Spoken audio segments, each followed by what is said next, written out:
UN report condemns UK housing policies. A UN human rights expert has called on the UK government to assess the impact of its welfare reforms on the right to adequate housing of disabled people and other marginalised groups. The UN Special Rapporteur on Housing, Raquel Rolnick, has used her controversial report to the UN Human Rights Council on Housing in the UK to repeat a call for the coalition government to suspend immediately the bedroom tax. She said that this was due to evidence she had gathered on the impact of the bedroom tax, which the government calls the removal of the spare room subsidy, on many vulnerable individuals and households, including disabled people.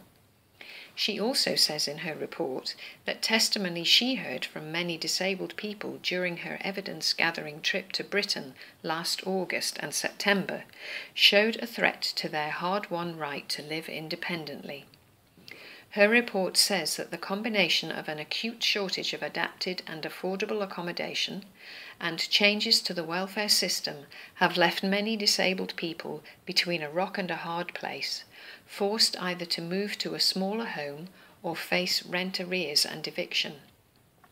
She says that many testimonies from disabled people refer to anxiety, stress and suicidal thoughts as a result of the reforms.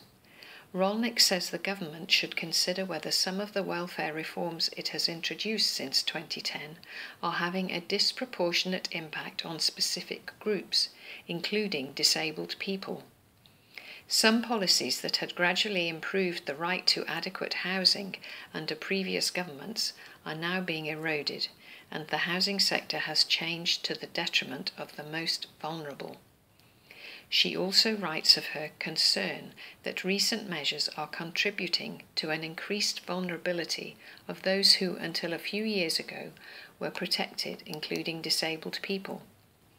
She concludes that it is clear that social and affordable housing is especially scarce. Waiting lists for social rental housing have grown, homelessness rates have increased, and the private rented sector has expanded to become the only option for many, despite its insecure tenure. The aim of Rolnick's visit to the UK was to examine how the country was providing a right to adequate housing.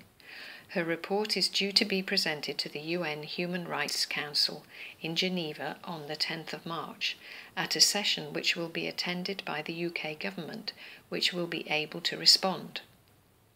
Debbie Jolly, a co-founder of Disabled People Against Cuts, said Rolnick had clearly identified the senseless devastation of the punitive bedroom tax and other combined cuts on disabled people.